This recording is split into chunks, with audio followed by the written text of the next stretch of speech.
जी नमस्कार स्टूडेंट, आपका स्वागत है आपके अपने इस YouTube channel science class and GK पर। देखो बायोलॉजी के अंदर हमारा जो पोर्शन चल रहा था यहाँ पे इकोसिस्टम वाला, और उसके अंदर हम यहाँ पे पढ़ रहे थे आपके जैव भू रासायनिक जो चक्र है उसके बारे में पढ़ रहे थे। उसी लेसन को आज हम यहाँ पे नेक्स्ट आगे बढ़ाने वाले हैं। और इसी के संदर्भ में ये यहाँ पे देखो जो हमारे सामने यहाँ पे चक्र रहेगा, ये यहाँ पे नाइट्रोजन चक्र है। कौन सा चक्र पढ़ेंगे हम यहाँ पे? नाइट्रोजन चक्र हम यहाँ पे पढ़ने वाले। तो वीडियो को एंड तक ज़रूर देखें, बहुत सारी चीज़ें ऐसी है जो आपको बहुत ही शानदार मिलने वाली है यहाँ पे। सबसे पहले देखो जो नाइट्रोजन चक्र है ये प्रकृति के अंदर किस रूप में, मतलब नाइट्रोजन है ये प्रकृति में किस रूप में पाया जाता है। तो एक तो ये प्रकृति के अंदर यहाँ पे ध्यान में रखना कि जो एमिनो अम्ल है इस एमिनो अम्ल के रूप में हो सकता है, या फिर किस रूप में हो सकता है सर, या फिर ये नाइट्रोजन ध्यान में रखना यहाँ पे प्रोटीन के रूप में हो सकता है, क्योंकि एमिनो अम्ल मिलकर किसका निर्माण करते हैं यहाँ पे? प्रोटीन का। या फिर ये हमारे जीव द्रव्य का घटक हो सकता है। क्या हो सकता है यहाँ पे? जीव द्रव्य का घटक। अब जीव द्रव्य का घटक मतलब जीव द्रव्य के अंदर आपको पता होगा कि सर एक तो डीएनए भी होता है और एक क्या होता है यहाँ पे? आरएनए। तो इस प्रकार ये जीव द्रव्य का घटक भी हो सकता है। तो नाइट्रोजन किस रूप में होता है? एमिनो अम्लों के रूप में, इसके अलावा प्रोटीन के रूप में, और जीव द्रव्य के घटक मतलब डीएनए और आरएनए के रूप में नाइट्रोजन पाया जाता है। फिर ध्यान में रखना यहाँ पे एक नोट पॉइंट इसके अंदर ये आता है, और नोट पॉइंट ये है कि भाई ये जो पेड़ पौधे हैं ना, जितने भी आपके प्लांट्स हैं, ये प्लांट्स ध्यान में रखना कि जो नाइट्रोजन होती है इस नाइट्रोजन को इसके यौगिकों के रूप में ग्रहण करती है। मतलब जो इसके कंपाउंड होते हैं ना यौगिक, उन कंपाउंड के रूप में क्या करती है? इनको ग्रहण करने का कार्य करती है। ये मेन पॉइंट है, इसके ऊपर थोड़ा ध्यान में रखना, ठीक है। अब देखो नेक्स्ट हमारे सामने पॉइंट ये आता है कि सबसे पहले नाइट्रोजन है ये वायुमंडल के अंदर आपके नाइट्रोजन गैस के रूप में पाया जाता है, लेकिन प्लांट है इसका एब्जॉर्वेशन किस रूप में करेंगे? इस नाइट्रोजन के यौगिक के रूप में करेंगे। नाइट्रोजन का खुद का जो यौगिक होता है उसके रूप में इसका क्या करते हैं यहाँ पे? एब्जॉर्वेशन करते हैं। ये बात आपको मुख्य रूप से यहाँ पे याद रहनी चाहिए। अब देखो नेक्स्ट हमने ये तो देख लिया भाई नाइट्रोजन किस रूप में होता है। अब हमें यहाँ पे नेक्स्ट हमें पढ़ना है नाइट्रोजन स्थिरीकरण के बारे में। तो सबसे पहले मैंने आपको बताया था कि वायुमंडल के अंदर नाइट्रोजन गैस के रूप में, लेकिन प्लांट किस रूप में अवशोषित करते हैं? आपके यौगिकों के रूप में अवशोषित करते हैं यहाँ पे। तो ध्यान में रखना यहाँ पे कि जो नाइट्रोजन है हमारे सामने, जो नाइट्रोजन होता है ये नाइट्रोजन जब यौगिक में कन्वर्ट होता है यहाँ पे, मतलब नाइट्रोजन एक गैस या फिर मान लो तत्व के रूप में है यहाँ पे वायुमंडल के अंदर N2 के रूप में है। तो जब ये यौगिक के रूप में कन्वर्ट होगा यहाँ पे, तो इसके अंदर मुख्य रूप से यहाँ पे 3 प्रोसेस होगी बीच में। कितनी प्रोसेस होगी यहाँ पे? 3। कौन कौन सी?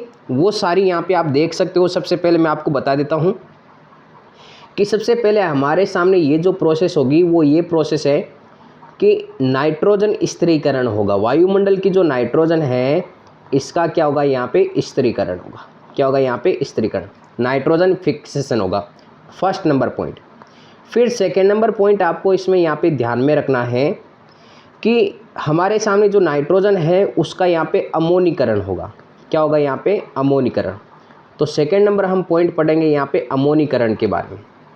फिर हमारे सामने जो थर्ड नंबर यहाँ पे पॉइंट होगा वो यहाँ पे विनाइट्रीकरण। थर्ड नंबर कौन सा हो जाएगा यहाँ पे? नाइट्रीकरण, ठीक है। थर्ड नंबर पॉइंट कौन सा हो जाएगा? नाइट्रीकरण। ये हमारे सामने टोटल 3 स्टेप होंगे। एक तो नाइट्रोजन स्थिरीकरण का, अमोनीकरण का, और एक आपके नाइट्रीकरण का। ये हमारे सामने 3 स्टेप होंगे। इन 3 स्टेप को ध्यान में रखना है, ठीक है। अब होगा क्या? इन तीनों स्टेप को हम कंप्लीट समझते हैं। सबसे पहले हम पढ़ते हैं यहाँ पे नाइट्रोजन स्थिरीकरण को। तो इसको पढ़ने से पहले मैं ये जो स्लाइड है इस स्लाइड को थोड़ा जूम कर देता हूँ, यहाँ पे सारी चीज़ें आपकी यहाँ पे क्लियर हो जाए और आसानी से आपको सारी चीज़ें यहाँ पे समझ में आ जाए। अब देखो सबसे पहले हमारे सामने एक एक पॉइंट को हमें समझना है।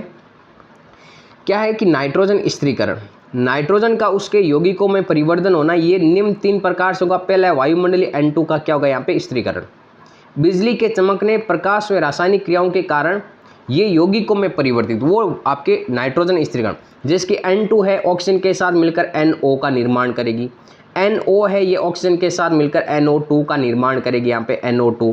इसके बाद में NO2, ये यहाँ पे NO2 है प्लस यहाँ पे H2O मिलेगा और इसके कारण यहाँ पे NO3 का क्या होगा, निर्माण होगा। ठीक है, ये तो हमारे सामने पहला पॉइंट। फिर दूसरा पॉइंट आता है यहाँ पे जैविक क्रियाओं के माध्यम से। ठीक है, तो मटर कुल की पादपों के जड़ों में पाया जाने वाला राइजोबियम जीवाणु, ध्यान में रखना, राइजोबियम जीवाणु कौन सी जड़ों के साथ सहजीवी संबंध करता है, मटर कुल, ज़्यादातर मटर कुल के अंदर। ठीक है, क्योंकि मटर के अंदर प्रोटीन होता है, वो प्रोटीन की मात्रा यहाँ पे ज़्यादा पाई जाती इस कारण से।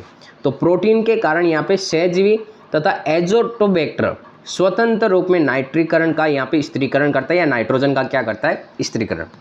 क्लियर है ना, बात समझ में आ गई यहाँ तक। अब देखो नेक्स्ट हमारे सामने है यहाँ पे अमोनीकरण, सॉरी यहाँ पे हेबर प्रक्रम के द्वारा हम कैसे यहाँ पे इस नाइट्रोजन यौगिक का निर्माण कर सकते हैं अमोनिया का। तो हेबर प्रक्रम आपने केमिस्ट्री के अंदर पढ़ चुके हैं, तो वही हेबर प्रक्रम है यहाँ पे। अब नेक्स्ट यहाँ पे अमोनीकरण, क्योंकि अभी हमने यहाँ पे पढ़ा था कि भी आपके नाइट्रोजन का निर्माण यहाँ पे मुख्य रूप से आपके यहाँ पे टोटल ध्यान में रखना कितनी प्रोसेस के द्वारा हो सकता है, 3, नाइट्रोजन स्त्रीकरण। अब सेकेंड नंबर कौन सा पॉइंट होगा हमारे सामने, यहाँ पे अमोनीकरण। अब देखो अमोनीकरण क्या कहते हैं यहाँ पे, अमोनीकरण के अंदर यहाँ पे देखो कि जो पौधे की जड़ें हैं, ये क्या करता है यहाँ पे कि पौधे अपनी जड़ों के द्वारा N2 का अवशोषण किसके रूप में करता है, NO3 के रूप में। ये बात आप ध्यान में रख लेना कि पादप की जड़ें नाइट्रोजन को NO3 के रूप में अवशोषित करती हैं और मृदा से अवशोषित करती हैं, जिसका उपयोग पादप क्या करते हैं। अब देखो जिसका उपयोग पादप क्या करेंगे, कार्बनिक पदार्थों के निर्माण में करेंगे। किस में करेंगे यहाँ पे, कि जो कार्बनिक पदार्थ होंगे उन कार्बनिक पदार्थों के निर्माण में इसका उपयोग यहाँ पे किया जाता है। अब नेक्स्ट स्लाइड हमारे सामने यहाँ पे, अब क्या होगा, जैसे पादप मरेंगे तो उसके बाद में वापस आपके NH3 प्राप्त होगा। ठीक है, मान लो कि जैसे कि मैं आपके सामने एक आरेख बनाऊँ यहाँ पे, ये हमारे सामने यहाँ पे मान लो बादल है। ठीक है, मतलब वातावरण है, और वातावरण के अंदर ये नाइट्रोजन के रूप में यहाँ पे नाइट्रोजन है N2 के रूप में। अब क्या करेंगे, ये नाइट्रोजन पहले आपके किस में जाएगी, यहाँ पे मिट्टी में, और मिट्टी के अंदर जाएगी तो ये आपके नाइट्रोजन यौगिकों में कन्वर्ट हो जाएगी। किस में कन्वर्ट हो जाएगी, यहाँ पे जो यौगिक होंगे उन यौगिकों के अंदर क्या हो जाएगी, कन्वर्ट। अब यौगिकों में कन्वर्ट करने का कार्य करेंगे कौन, यहाँ पे जो भी जीवाणु हैं वो जीवाणु क्या करेंगे, कन्वर्ट करने का कार्य करें। जैसे ही यौगिकों में कन्वर्ट होंगे तो पादप की जो आपकी रूट होगी वो रूट क्या करेगी, इस N2 का यहाँ पे अवशोषण करेगी NO3 के रूप में। किसके रूप में, NO3 के रूप में अवशोषण करेगी। क्लियर है ना बात यहाँ पे। अब जैसे NO3 के रूप में अवशोषण करेगी, अब मान लो ये जो प्लांट था हमारे सामने, जब इसकी डेड हो जाएगी, मतलब मृत्यु हो जाएगी, डेथ हो जाएगी, तो ये वापस आपके नाइट्रोजन NH3 के रूप में वापस मिट्टी के अंदर मिल जाएगा। ठीक है, अब देखो नेक्स्ट हमारे सामने ये जो प्रोसेस है, इस प्रोसेस को हम यहाँ पे समझते हैं कंप्लीटली। और ये प्रोसेस क्या है, यहाँ पे लिखा हुआ है कि नाइट्रीकरण। ठीक है, मृदा में उपस्थित NH3 का ऑक्सीकरण, जिसके फलस्वरूप NO3 का क्या होता है, निर्माण। तो NH3 प्लस O2 नाइट्रोसोमोनास जीवाणु है, ये क्या करता है, HNO2 और H2O प्लस ऊर्जा के रूप में कन्वर्ट। फिर HNO2 है, ये O2 के साथ मिलता है और यहाँ पे नाइट्रोबैक्टर जीवाणु है, ये NO3 के रूप में कन्वर्ट कर देता है।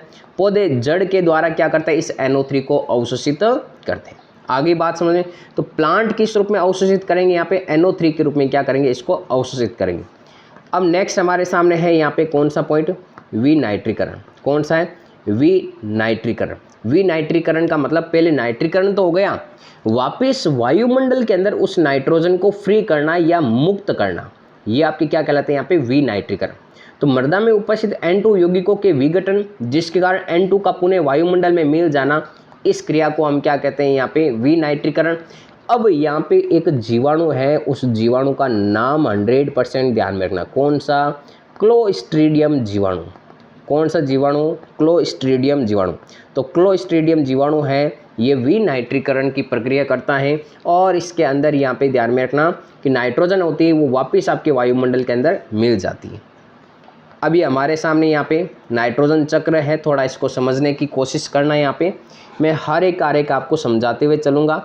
ये हमारे सामने यहाँ पे वायुमंडल की नाइट्रोजन है। सबसे पहले यहाँ पे स्थिरीकरण के द्वारा ये पादप होते हैं उत्पादक, उनके द्वारा ग्रहण की जाती हैं। अब क्या होता है, ग्रहण करते हैं तो मृत्यु होगी इनकी, तो ये अपघटक की क्रिया होगी इनके ऊपर, और अपघटक की क्रिया के द्वारा ये वापस क्या होंगे, यहाँ पे वातावरण के अंदर मिल जाएंगे, पहली बात तो। अगर उत्पादक है, उत्पादक के अंदर हमने यहाँ पे कृत्रिम उर्वरक का यूज़ किया तो वो विनाइट्रीकरण के द्वारा क्या होगा, यहाँ पे वापस वायुमंडल के अंदर मिल जाएगा। यार एक तो समझ में आ गया। अब देखो नेक्स्ट, उत्पादक है, इसको खाएंगे कौन, प्राथमिक उपभोक्ता खाएंगे। अब प्राथमिक उपभोक्ता की मृत्यु होगी तो भी वो अपघटक की क्रिया होगी, और अपघटक की क्रिया के द्वारा कहाँ पे मिलेंगे, वायुमंडल के अंदर। अगर यहाँ पे आपको पता होगा प्राथमिक उपभोक्ता होगा यूरिया का उत्सर्जन करेगा, यूरिक अम्ल का उत्सर्जन करेगा, तो वो भी आपके मलमूत्र के द्वारा कहाँ पे जाएगा, अपघटक के पास, और वापस कहाँ पे जाएगा, वायुमंडल के अंदर। तो इस प्रकार से आपको ये नाइट्रोजन स्थिरीकरण है, ये ध्यान में रखना है। अब नेक्स्ट हमारे सामने फास्फोरस चक्र है।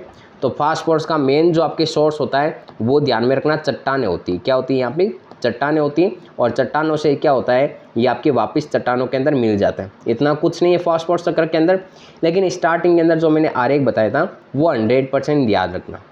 अब फास्फोरस है किस किस रूप में पाया जाता है, एटीपी के अंदर भी फास्फोरस होता है, एडीपी के अंदर भी यहाँ पे फास्फोरस होता है, ध्यान में रखना है यहाँ पे, और आयनों के रूप में ये मिट्टी के द्वारा अवशोषित किए जाते हैं।